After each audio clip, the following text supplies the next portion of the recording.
Starting में सन 1673 में Mexico का एक सीन दिखाया जाता है जिसमें एक फैमिली को दिखाया गया है। उनमें एक हस्बैंड और एक वाइफ और उनके 2 छोटे बच्चे होते हैं। वो लोग अपनी लाइफ में बहुत खुश होते हैं। फिर दिखाया जाता है कि उन बच्चों में एक बच्चा अकेला है जो अपनी मदर को फाइंड कर रहा हो। अपनी माँ को ढूंढते हुए वो एक नदी के पास चला जाता है जहाँ पर वो देखता है कि उसकी मदर उसके भाई को नदी में डुबोकर मार रही है। बच्चा वो सब देखकर काफी डर जाता है और वहाँ से भागने की कोशिश कर, लेकिन उसकी मदर उसका पीछा करते हुए उसे पकड़कर ले ही जाती है। इसके बाद सन 1973 में लॉस एंजलिस को दिखाया गया। यहाँ पर एना नाम की एक औरत दिखाई जाती है जो अपने 2 बच्चों क्रिस और समंथा के साथ रहती है। वो अपनी लाइफ को अकेले ही गुजार रही थी क्योंकि एना के हस्बैंड एक पुलिस ऑफिसर थे जिनकी डेथ हो चुकी। एना बच्चों का ख्याल और घर के सारे मामला खुद अकेले ही हैंडल करती थी। इसके अलावा एना डिपार्टमेंट ऑफ सोशल सर्विसेज में जॉब भी करती थी। इस डिपार्टमेंट का बेसिक वर्क ये देखना था कि पेरेंट्स अपने बच्चों की सही से तरबियत और परवरिश कर भी रहे हैं या नहीं। एना को अपने ऑफिस से ये पता चलता है एक पेट्रिशिया नाम की औरत और उसके बच्चों का केस उसकी एक कोलीग को दिया जा रहा है। ये एक ऐसा केस था जिसे पिछले कई सालों से एना ही हैंडल कर रही थी और ये चीज एना को पसंद नहीं आई। तब एना के बॉस उसे समझाते हैं कि एना के ऊपर काम का पहले ही बहुत बर्डन है और यहाँ तक कि उसने अपने बच्चों का ख्याल भी अकेले ही रखना होता है और यही वजह है कि वो केस इसके अलावा किसी और को दिया जा रहा है। मगर फिर भी एना इस पर एग्री नहीं हो। वो कहती है कि मैं पेट्रिशिया को जानती हूँ और वो मेरे ऊपर बिलीव भी करती है और उसके बच्चों को तो मैंने अपनी आंखों के सामने ही बड़े होते हुए देखा है। वो कहती है कि उसके अलावा कोई भी ये केस अच्छे से हैंडल नहीं कर सकता। फिर एना के बॉस उसकी बात पर एग्री हो जाते हैं और वो केस एना को ही दे देते हैं। पेट्रिशिया के बच्चों के स्कूल से कॉल आती है कि वो फिर से स्कूल नहीं आ रहे हैं और यही वजह है कि एना को उनके घर जाना था, जिस पर उसके बॉस उसे कहते हैं कि वो अपने साथ एक पुलिस ऑफिसर को भी लेकर जाए और एना एक पुलिस ऑफिसर के साथ पेट्रिशिया के घर पहुंच ही जाती है। सबसे पहले पेट्रिशिया सबको अंदर आने से मना कर देती है, लेकिन फिर एना उसे बताती है कि वो सिर्फ अकेली ही अंदर आएगी और इस बात पर पेट्रिशिया उसे अंदर आने देती है। एना देखती है कि पेट्रिशिया बहुत बुरी तरह डरी हुई है और वो फिर उससे उसके बच्चों के बारे में पूछती है, जिस पर वो कहती है कि वो सेफ, लेकिन एना को उसके बच्चे नजर नहीं आ रहे होते। फिर एना को एक डोर नजर आता है जिसके ऊपर बहुत ज्यादा आइस की पिक्चर्स बनाई होती है। एना उस डोर के पास जाती है जिसे देखकर पेट्रिशिया बुरी तरह भड़क जाती है। वो एना पर अटैक करती है और उसे मारने की कोशिश करती है। तभी फौरन पुलिस वाला वहाँ पर आ जाता है और पेट्रिशिया को पकड़ लेता है और इसी दौरान एना पेट्रिशिया के गले से एक की निकाल लेती है, जिस पर पेट्रिशिया उसे कहती है कि उस डोर को मत ओपन करो,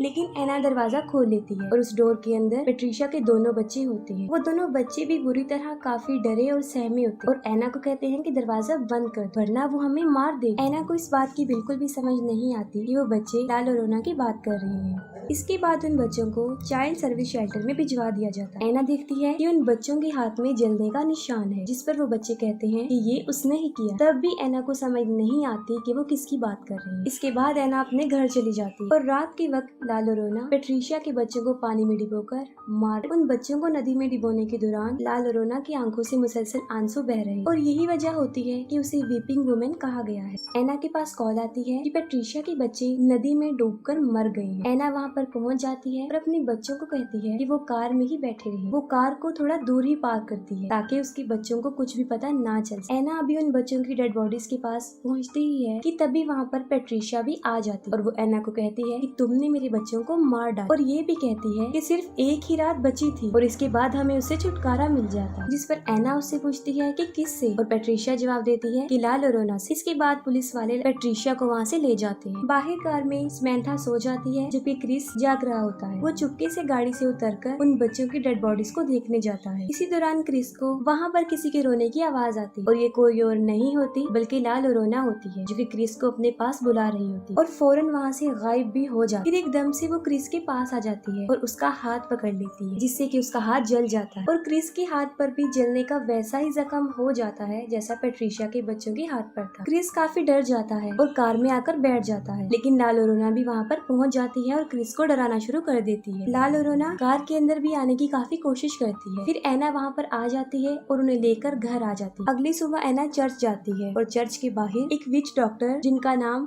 रेफल ओलिवेरा होता है वो खड़े होते हैं। वो अपने जादुई वर्ड्स की मदद से लोगों का ट्रीटमेंट कर रहे होते हैं जिससे कि वो ठीक हो जाते हैं। एना फादर से ला लोरेना के बारे में पूछती है और फादर उसे ला लोरेना के बारे में सब कुछ बता देते हैं। समंथा जो कि अपने घर में खेल रही होती है और उसे भी वहाँ पर ला लोरेना नजर आती है। ला और रोना समंथा का हाथ भी पकड़ के उसे कर्स बना देती है और समंथा के हाथ पर भी जलने का जख्म बन जाता है। एना घर आ जाती है और वो देखती है कि समंथा बहुत ज्यादा डरी हुई है। एना उसके हाथों पर जले हुए जख्मों के बारे में पूछती है। तब समंथा झूठ बोल देती है कि मैं कहीं पर गिर गई। फिर एक डिटेक्टिव जिनका नाम कूपर होता है वो एना के घर पर आते हैं, जो कि एना के हस्बैंड के फ्रेंड थे। कूपर एना को बताते हैं कि पुलिस वालों को पेट्रिशिया पर ही शक है कि उसी ने ही अपने बच्चों को मारा है, लेकिन पेट्रिशिया और उसके गवाहों का ये कहना है कि मर्डर के दौरान पेट्रिशिया फुल टाइम चर्च में ही थी। कूपर एना को एक फाइल देते हैं ताकि वो पेट्रिशिया के केस के बारे में थोड़ी सी इन्फॉर्मेशन ले सके। फिर दूसरी तरफ हम देखते हैं रैफल को, जो पेट्रिशिया के घर में होते हैं और लाल और रोना के आंसुओं को कलेक्ट कर रहे होते हैं।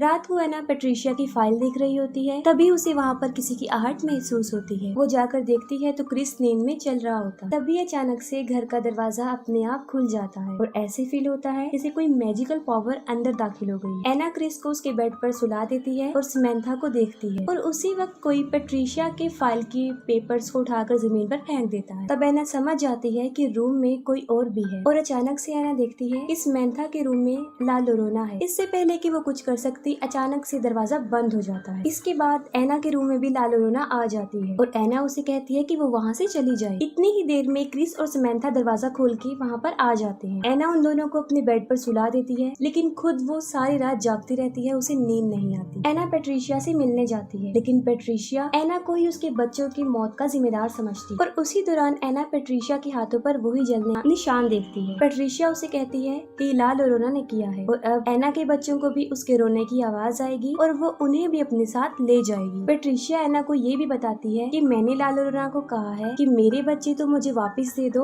और एना के बच्चों को ले जाओ। क्रिस को किसी के रोने की आवाज आती है। पहले तो लाल लोरोना उसे डराती है और फिर सीढ़ियों से उसे नीचे गिरा देती, लेकिन मौके पर ही एना वहाँ पर पहुँच जाती है और उसे हॉस्पिटल लेकर जाती है। जब डॉक्टर क्रिस के हाथों पर जलने के जख्म देखता है तब वो डिपार्टमेंट ऑफ सोशल सर्विसेज को कॉल कर देता है। रात को एना के घर पे कूपर और उसकी कोलीग डोना आते हैं और वो ये चेक करने आते हैं कि कहीं एना अपने बच्चों के साथ अब्यूज तो नहीं करती, कि किसी किस्म का कोई तशद्दुद तो नहीं करती। फिर एना क्रिस से लाल लोरोना के बारे में पूछती है और वो उसे सब कुछ बता भी देता है। दूसरी तरफ लाल लोरोना समंथा को पानी में डुबोकर मार रही होती है, लेकिन मौके पर एना वहाँ पर पहुँच जाती है और उसे बचा लेती है। इसके साथ ही लाल लोरोना एना को भी कर्ज कर देती है और बड़ी मुश्किल से एना अपने बच्चों को वहाँ से लेकर भागने में कामयाब हो जाती है। एना चर्च में फादर के पास आती है, तब फादर उसे बताते हैं एनाबेल डॉल के बारे में, कि जब वो एनाबेल डॉल को लेकर आ रहे थे तब उस डॉल ने उन्हें बुरी तरह जख्मी कर दिया और वो ये भी बताते हैं कि इस तरह की चीजों में शैतानी ताकत होती है और चर्च तुम्हारी हेल्प भी करेगा। लेकिन उन्हें चर्च से सर्विसेज लेने में कई हफ्ते लग जाने थे, लेकिन एना के पास इतना वक्त नहीं था